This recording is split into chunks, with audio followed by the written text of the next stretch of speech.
Uciekłam z PRL-u. Wylądowałam w samym sercu Włoch. I pierwszą rzeczą, jaką było, rozpłakałam się nad kawałkiem mozzarelli. Stałam pod Watykanem, trzymałam w ręku tramezzino, miękkie tramezzino i nie mogłam uwierzyć, że jedzenie może tak smakować. W tym momencie mój świat się zmienił i narodził na nowo. W dzisiejszym odcinku zabiorę Was w podróż mojego pierwszego dnia we Włoszech. Opowiem Wam o 4 smakach, które kompletnie mną wstrząsnęły i sprawiły, że poczułam, jak mój świat wywrócił się do góry nogami. Zacznijmy od tej nieszczęsnej kanapki, która doprowadziła mnie do łez. Później przejdziemy do espresso, jakie nigdy wcześniej nie piłam, w życiu nie widziałam espresso, a na końcu przejdziemy do lodów i pizzy, jakiej nigdy wcześniej w ogóle nie widziałam. Zostańcie ze mną do końca, bo to nie jest historia o jedzeniu, to opowieść o tym, jak ucieczka z Polski w 1989 roku, jeden dzień w Italii, zmienił mnie na zawsze. Jestem w samym centrum Rzymu, przy Watykanie. Żar bije z nieba, 40 stopni, lato, ludzie na wakacjach, a ja spocona, skurzona po podróży, którą odbywałam już od poprzedniego dnia, bo musiałam po prostu wsiąść w pociąg w Stargardzie, dojechać do Warszawy, tam czekałam na samolot, samolotem do Rzymu, na lotnisko Fiumicino, a z Fiumicino pociągiem na stację Termini, to jest stacja pociągów, centralna stacja pociągów w Rzymie, i ze stacji pociągów autobusem pod sam Watykan. Wysiadam z autobusu, żar, upał, pić się chce, jeść się chce i widzę napis bar. No to jak bar? To bar. Od razu mi się skojarzyło z barem polskim, bar mleczny. Mówię, pójdę, zjem jakąś zupkę mleczną za parę euro. Znaczy wtedy to nie było euro, tylko liry, za parę lirów, czy tam tysiące, bo to było tysiące. Kawa kosztowała mille lire, czyli 1000 lirów.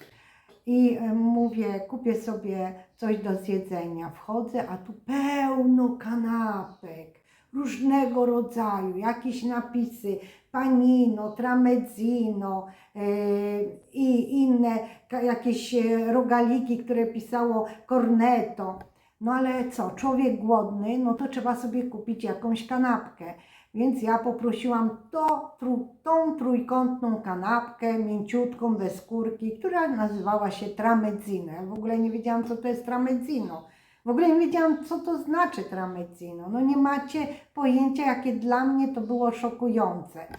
No i pokazałam palcem, bo tam coś widziałam białego w tej kanapce, zielonego, jakąś szyneczkę. Mówię, proszę. I pani mówi, proszę, zapłaciłam najpierw w kasie, biorę tą kanapkę, biorę wodę, bo cóż można pić, najtańsza woda. Ja przyleciałam w 1989 roku jako, wiecie, no, biedny człowiek z biednego kraju, tam nic nie było w tej Polsce.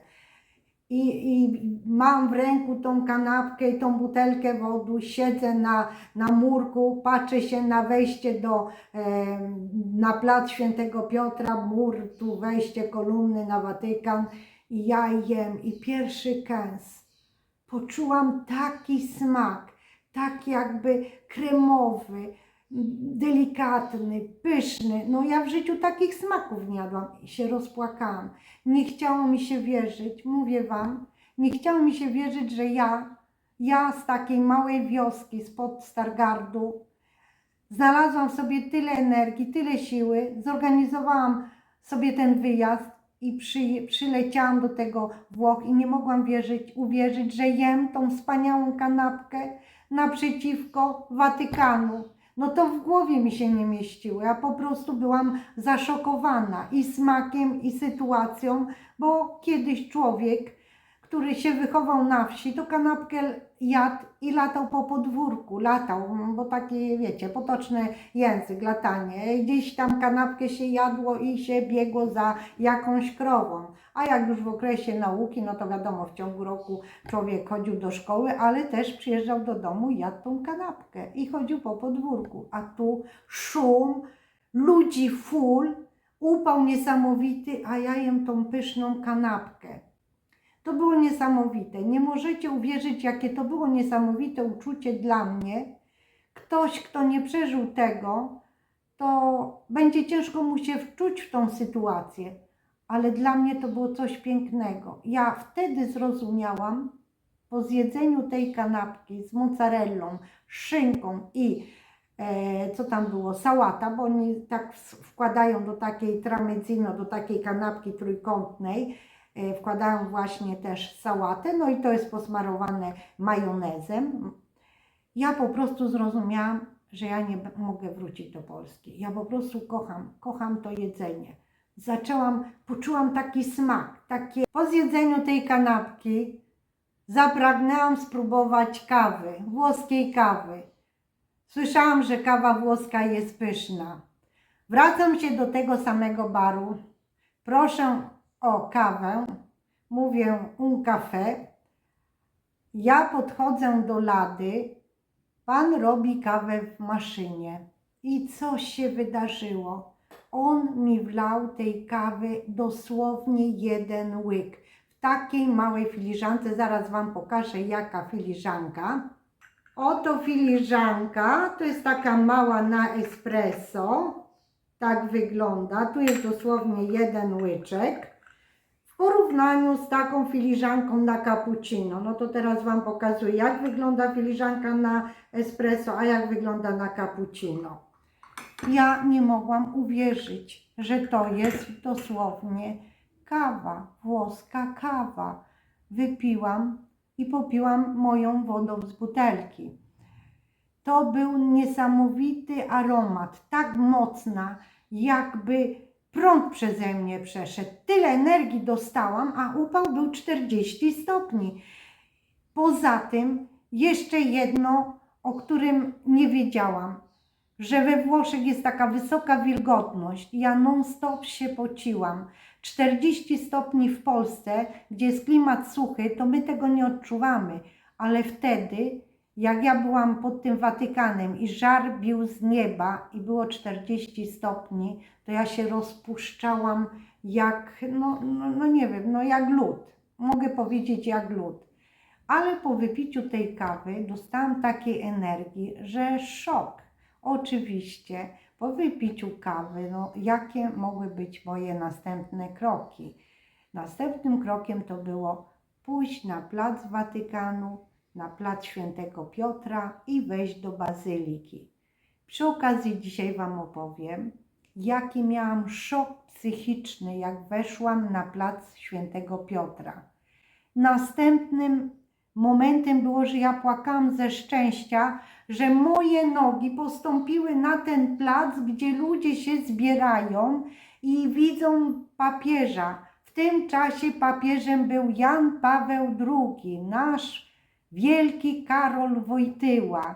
Ja go tylko widziałam w telewizji, ale chyba w 1980 chyba było 7, jak mi się nie myli, tak, w 1987 w czerwcu był w Szczecinie na Jasnych Błoniach. Ja wtedy byłam jako sanitariuszka w takiej sekcji i marzyłam już wtedy, w 1987 roku, żeby kiedyś moja noga postąpiła na placu Świętego Piotra i żebym zobaczyła ten słynną bazylikę Świętego Piotra. I wtedy mi się to wszystko przypomniało w jednej sekundzie. Ja stoję na tym placu i mówię, Boże, ja tu jestem.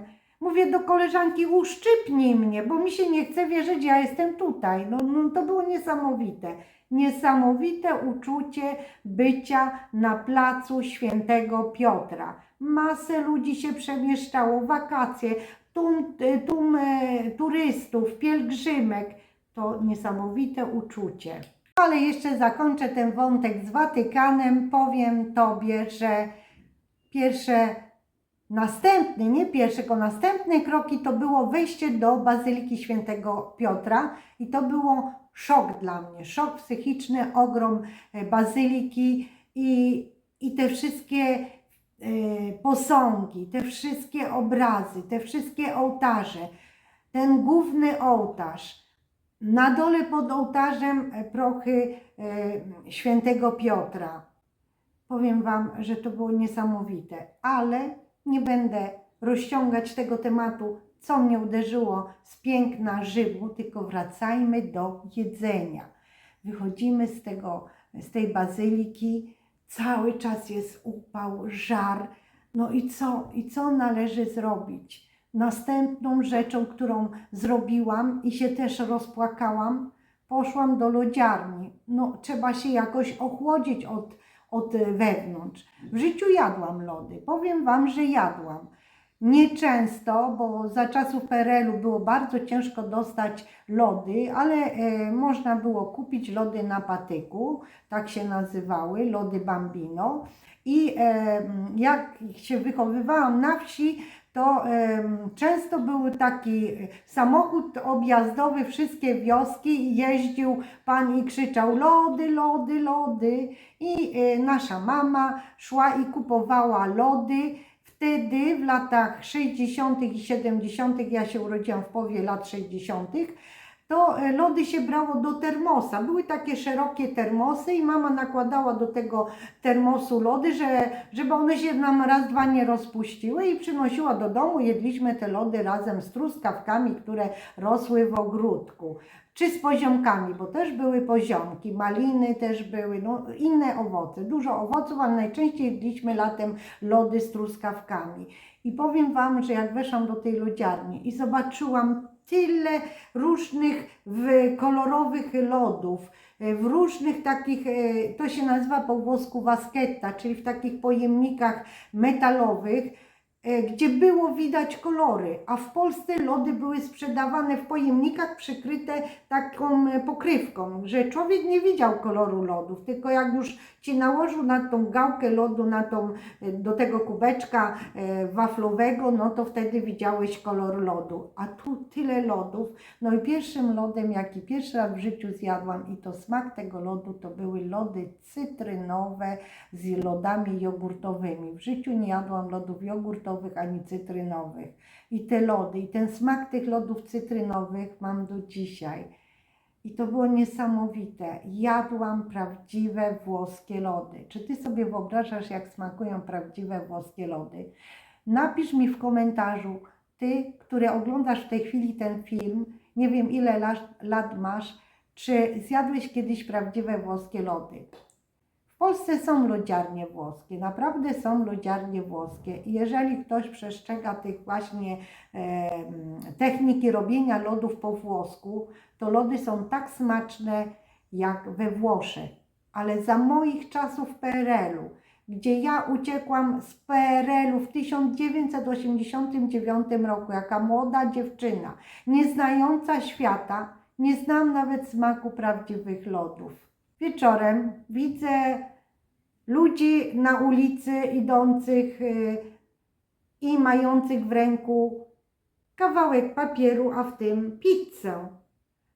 I jedli, ubrani elegancko, krawaty, garnitur, krawat, a tu facet idzie i je kanapkę. Ja w Polsce nigdy nie widziałam człowieka elegancko ubranego, żeby jadł kanapkę. Ja mówię za czasów PRL-u. Owszem, zwykli ludzie, którzy nie pracowali w biurach, no to jak byli w mieście, zwłaszcza ludzie z pobliskich wiosek, no to taki człowiek głodny gdzieś sobie kupił jakąś zapiekankę czy jakieś tam frytki, szedł ulicą i jadł i spieszył się, żeby wszystko ogarnąć w kilku godzinach i żeby zdążyć na autobus, który go dowiezie do wioski. Tak było w moim przypadku. Jak jeździłam do szkoły, no to autobusem i trzeba było wrócić po południu do domu i człowiek jak miał chwilę czasu, no to spieszył się i coś tam kupił, jadł na ulicy. ale żebym ja widziała w Polsce pana czy panią z biura, panią urzędniczkę, która by szła i jadła kanapkę, a ma piękny talier albo piękny garnitur.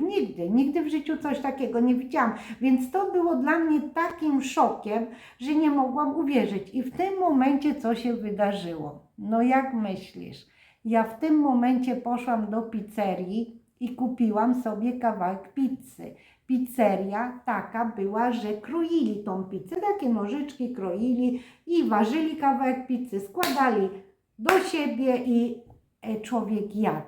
Nawet Wam pokażę, jak wygląda pizza, ale pizza bez niczego. To jest biała pizza, się nazywa, inaczej po włosku focaccia, bo akurat dzisiaj w sklepie, jak kupowałam chleb, to kupiłam tą pizzę i pokażę Wam, jak oni kroją tą pizzę i jak można ją jeść. Oczywiście jak już ona jest tam z innymi składnikami, ale tylko tak w sensie tym, żebyście mogli sobie wyobrazić.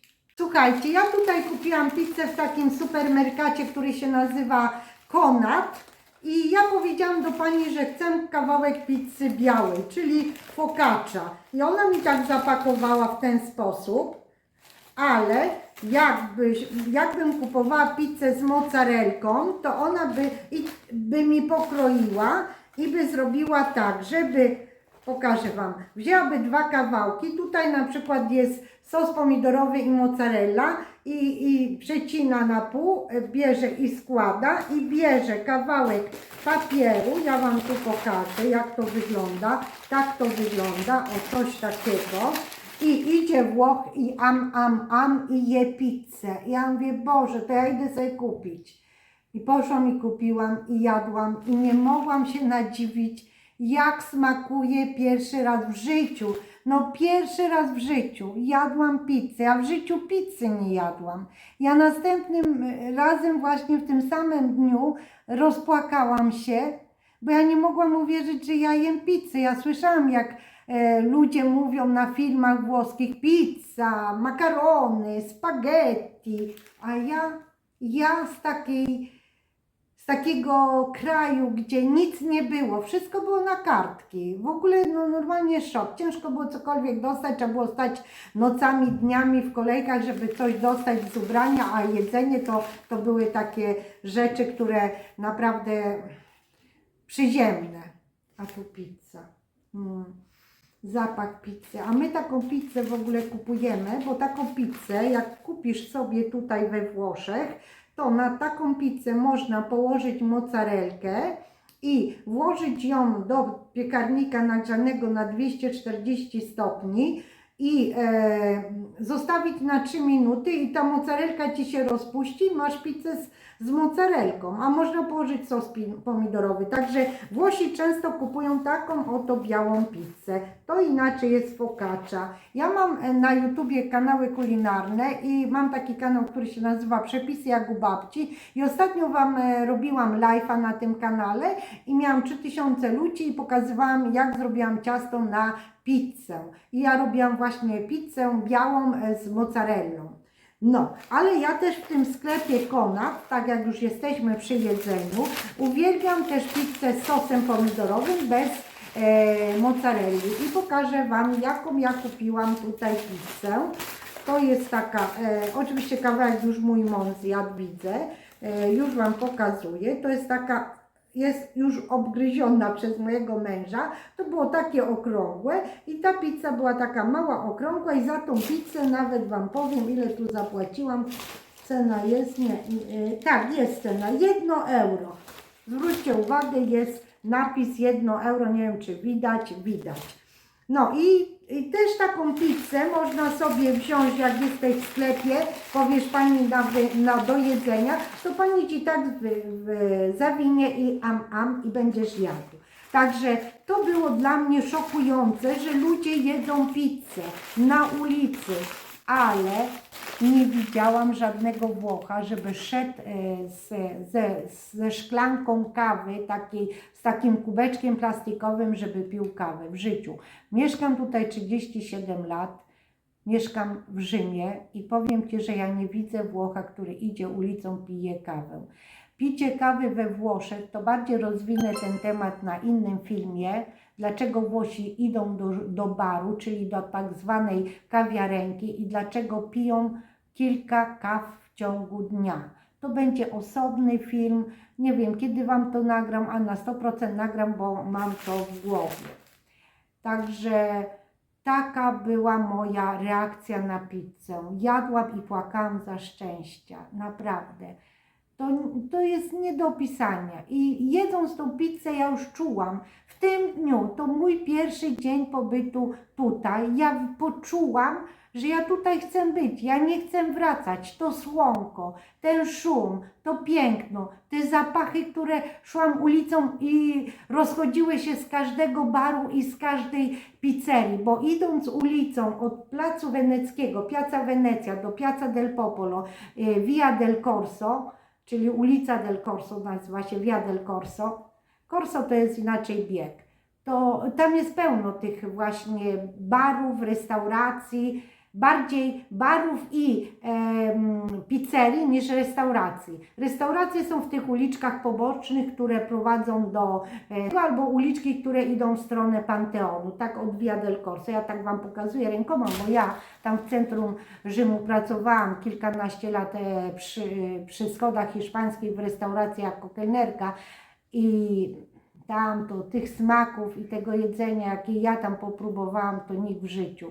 Naprawdę nikt w życiu i wtedy tam właśnie poznałam najlepiej kuchnię włoską i dlatego też gotuję na YouTubie i robię kanał kulinarny pod kątem jedzenia włoskiego. Na moich 2 kanałach kulinarnych jest full jedzenia. Mam kanał kulinarny, który się nazywa Mangiare Łewki, tam mam 1500 filmów nagranych. Wejdź, zostawiam Ci link tutaj pod spodem i mam kanał, który niedawno założyłam, Przepisy jak u babci. No bo już jestem w wieku babci, no to wiadomo, że przepisy jak u babci. Także ja Wam pokazuję te przepisy i kocham jedzenie, kocham gotować. Była ostatnim przystankiem mojego pierwszego dnia we Włoszech. Kiedy kładłam się spać, to już wtedy wiedziałam, że ja nie wrócę do tej szarej rzeczywistości. I ten jeden dzień właśnie ten jeden dzień jedzenia zmienił mój pogląd na świat, pogląd na życie. Czy pamiętacie, czy pamiętasz swój pierwszy kontakt, pierwsze uderzenie z Zachodem, zachodnim światem, albo moment, kiedy pierwszy raz próbowałeś czegoś, co Ci zmieniło pogląd na rzeczywistość? A może Ty uciekłeś z Polski w tamtych czasach, z PRL-u i pamiętasz swoje pierwsze kroki? Koniecznie napisz mi w komentarzach. Czytam Wasze wszystkie komentarze i bardzo jestem ciekawa Waszych historii, bo każda historia, taka podróż, to przecież ogromne emocje. Jeśli ten odcinek podobał Ci się, to bardzo proszę o łapkę w górę, o subskrypcję, o komentarz. To wszystko jest bardzo ważne dla rozwoju tego kanału. Dziękuję za poświęcony czas, a my się widzimy na następnym filmie. Ciao, ciao, ciao!